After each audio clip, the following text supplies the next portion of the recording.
जय श्री जगन्नाथ ए plus b whole cube सूत्र आज दिन करवा आ सूत्र भी डायरेक्ट पढ़ी पार्टी कि सूत्र के बाहर बर्तमान तक आम बाहर करवा ए प्लस बी होल क्यूब तो ए प्लस बी होल क्यूब माने ए प्लस बी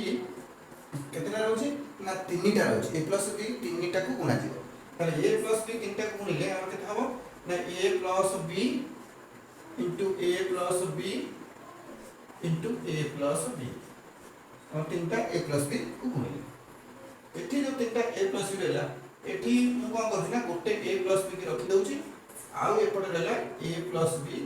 को दीटा को a plus b to a plus b को ए प्लस बी रो होल स्क्वायर कर दउछि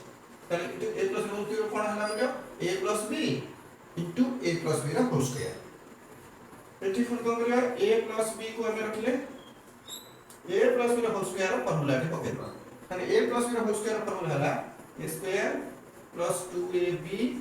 प्लस b स्क्वायर ए रहले ऐसे ला परे पुणी को करेना a plus b रे a square plus 2ab plus b square को गुणिबा ताल के गुणिले कोन होबो ना a a square plus 2ab plus b square ए आके ना plus b a square plus 2ab plus b square एगला ऑटोमेटिक गुण देले ऑटोन नियम अनुसार तो एठी कोन होछ ना a को एथि गुणिबा b को एथि गुणिबा से a square plus 2b plus b square तले a रे हम एथि को गुणले a * a स्क्वायर केते लगा a क्यूब गोटे एथिला एटा दीटा अछि गुणिले एक आधार थिले धातु जति अलग अलग रहला गुणनले से मिसि दिबो एठी a अछि ने धातु 1 अछि ए धातु 2 अछि दीटा गुणिले a क्यूब रे धातु 1 + 2 = 3 तले a रा क्यूब हे गला प्लस a को 2ab रे गुणिले 2 अछि संख्या सर्व 2 रहिला a रे a गुणिले a स्क्वायर b तार एका रहछि तो b तार रहि गला प्लस आकुशन की a को b स्क्वायर गुणिले a b स्क्वायर रहिला प्लस b को a स्क्वायर गुणिले b a square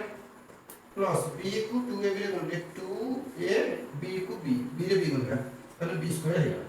plus b रे प्लस b स्क्वायर गुणिले प्लस प्लस प्लस रहला b रे b गुणिले a b स्क्वायर गुणिले गोटे b अछि दीटा b अछि तो b तीनटा जन b क्यूब एला तापर कोन करे ना सोची a क्यूब के रखली 2a स्क्वायर भी अछि आ स्क्वायर भी को अछि एठी वाला अछि b स्क्वायर ठीक है ऑर्डर में नहीं आसबा आगो a रखिबा तापर b को नबा a क्यूब रहला 2a स्क्वायर b एठी भी a आगो अछि प्लस एठी a आगो अछि a b स्क्वायर रहला प्लस एठी b a स्क्वायर अछि मु आगो a स्क्वायर रखली तापर b रखली गुणनले क्रमविधि में चले प्लस 2ab स्क्वायर ये table b cube b cube रहला इकाडी करदबा पुनी सदस्य शब्द को इकाडी करिया a क्यूब रहला 2a स्क्वायर b पाको को स्क्वायर भी कोडा ए गोटे स्क्वायर भी अछि एस सदस्य शब्द इकाडी हेबो आ एठी देखि करला a b स्क्वायर पाको कोन आसबो ना 2ab स्क्वायर आ के रहला ना b क्यूब तले सदस्य देखो a पद्धति का एका सदस्य शब्द ये से एका सदस्य शब्द तले a का से एका मिसिलो एक से एका मिसिलो का मिसाल तले a क्यूब रहला plus 2a square b a square एठी दीटा अछि गोटा अछि मिसले के तीनटा 3a स्क्वायर b प्लस ये विषय गोटा रे दीटा मिसला तीनटा 3a b स्क्वायर प्लस ये के रहला b क्यूब हमरा फार्मूला भी हे अछि देखिया को नले b क्यूब को हमें a क्यूब को नहीं आसे a cube plus b cube एला plus 3a b 3a square b plus 3a b square ए 2 3 4 ए 3 4 चारटा पद को हमें ए भलिया सजाई देले ताले a cube plus b cube plus ए दिटा कॉमन कर देबा 3 अछि 3 गला a दिटा अछि a गोटा अछि a गोटा गला b गोटा अछि b दिटा b गोटा गला ताले कॉमन गला 3ab कॉमन गला ठीक रहला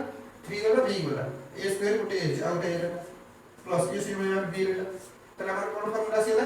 हम गुण करू a cube plus b cube plus 3ab into a plus b ताले a प्लस b रो होल क्यूब रो फार्मूला हला a cube plus b cube plus 3ab into a plus b ताले एठी हमर फार्मूला बाहर गला